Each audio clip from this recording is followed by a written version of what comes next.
নমস্কার, পুতুল ভান্ডারি কিচেনে সবাইকে স্বাগত। মিষ্টি কুমড়োর ডাঁটা যদি এইভাবে রান্না করা হয়, গরম ভাত খেতে আর কোনো কিছুই লাগে না। এই রান্নাটা খেতে খুবই সুস্বাদু লাগে। অনেকেই আছেন কুমড়ো ডাঁটা খেতে একেবারেই পছন্দ করেন না। একটুখানি সবজি দিয়ে এইভাবে এই মশলা দিয়ে যদি রান্নাটা করা হয়, খেতে খুব ভালো লাগে, বিশেষ করে গরম ভাতের সঙ্গে। তাহলে চলুন দেখুন আজকে আমি এই মিষ্টি কুমড়োর ডাঁটাটা কী মশলা দিয়ে কীভাবে রান্না করছি। আর রান্নাটা দেখার পর একটা লাইক, শেয়ার, কমেন্ট করতে ভুলবেন না। আর আমার চ্যানেলে যদি আপনি নতুন বন্ধু হয়ে থাকেন, আমার চ্যানেলটিকে সাবস্ক্রাইব করে নেওয়ারও অনুরোধ জানালাম। তা কুমড়ো ডাঁটা রান্না করবার জন্যে আমি এখানে কুমড়ো ডাঁটাগুলো একেবারে কেটে নিয়েছি। ওপরের দিকে যে ছোটো ছোটো কচি কচি পাতাগুলো থাকে, সেই ডগার পাতাগুলো নিয়েছি, বড় পাতাগুলো নিইনি। আর কুমড়োর ডাঁটা বা পাতার মধ্যে কিন্তু একটা আঁশ থাকে, সেই আঁশগুলোকে খুব ভালো করে ছাড়িয়ে তুলে পরিষ্কার করে নিতে হবে। তা নাহলে কিন্তু কুমড়ো ডাঁটা খেতে একেবারেই ভালো লাগে না, খসখসে একটা ভাব লাগে। তা আমি যতটা পেরেছি পরিষ্কার করে কেটে নিয়েছি। এখন কুমড়ো ডাঁটাগুলোকে বেশ কিছুটা জলের মধ্যে আমি কিছুক্ষণ ভিজিয়ে রাখবো। তারপর রান্না করার আগে এটাকে খুব ভালোভাবে চটকে পরিষ্কার করে ধুয়ে তারপরে জল ঝরিয়ে নেবো। এখন এটাকে আমি ভিজিয়ে রেখে দিলাম কিছুক্ষণ। এখন আমি আসছি রান্নায়, তার জন্য গ্যাস অন করে কড়াই বসিয়ে দিয়েছি। কড়াইয়ের মধ্যে দিয়ে দিচ্ছি পরিমাণ মতো প্রায় টেবিল চামচে 2 চামচ সর্ষের তেল দিলাম। 6-7টা বিউলির ডালের বড়ি আমি তেলের মধ্যে দিয়ে দিচ্ছি। বিউলির ডালের বড়িটাকে একটু নাড়াচাড়া করে একটু ভালো করে ভেজে তুলে নিতে হবে। বড়িটা যখন এরকম লাল লাল ভাজা হয়ে গেছে, বাটির মধ্যে আমি তুলে নিচ্ছি।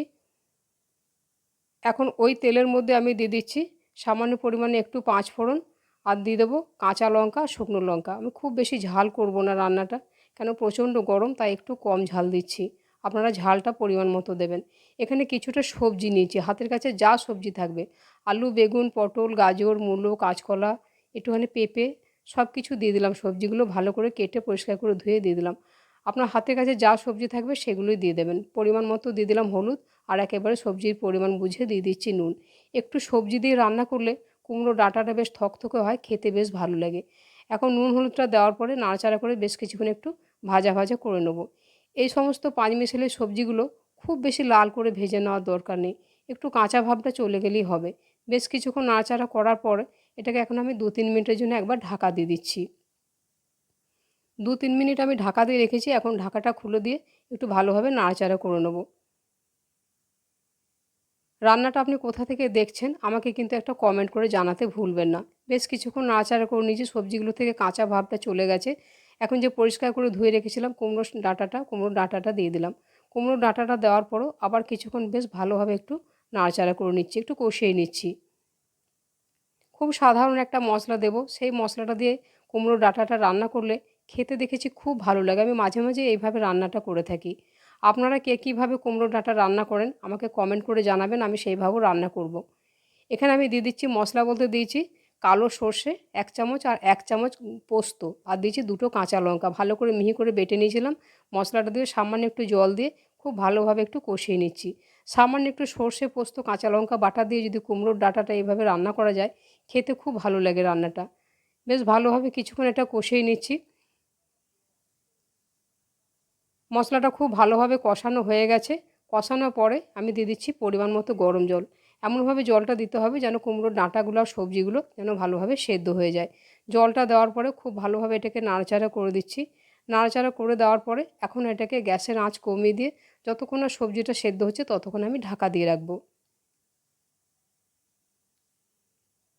প্রায় 5-6 মিনিট আমি ঢাকা দিয়ে রেখেছি। এখন আমি ঢাকাটা খুলে একবার সবজিগুলো নাড়াচাড়া করে নেবো। এখন একটু একটু জল আছে, নাড়াচাড়া করতে করতেই জলটা শুকিয়ে যাবে।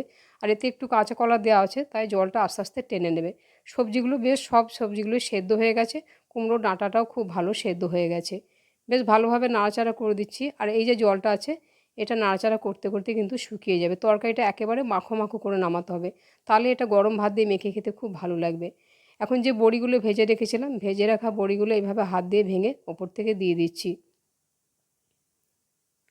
সামান্য পরিমাণে একটু চিনি দিলাম। ঝাল মিষ্টিটা আপনারা আপনাদের পছন্দ মতো কম বা বেশি করে নেবেন। সমস্ত কিছু দেওয়ার পরে একবার বেশ ভালোভাবে নাড়াচাড়া করছি। এইভাবে কুমড়োর ডাঁটাটা একদিন রান্না করে খেয়ে দেখবেন। আশা করছি এইভাবে রান্না করলে খেতে আপনাদেরও ভালো লাগবে। বেশ ভালোভাবে নাড়াচাড়া করে মিশিয়ে নিয়েছি। এখন মনে হচ্ছে ডাঁটাটা আমার একেবারে সম্পূর্ণভাবে রান্না হয়ে গেছে। আজকের রান্নাটা কেমন লাগলো আমাকে একটু কমেন্ট করে জানাতে ভুলবেন না। আর আমার চ্যানেলে যদি আপনি নতুন বন্ধু হয়ে থাকেন, আমার চ্যানেলটিকে সাবস্ক্রাইব করে নেওয়ারও অনুরোধ জানালাম। তাহলে আবার দেখা হবে অন্য রেসিপিতে। সবাই ভালো থাকবেন।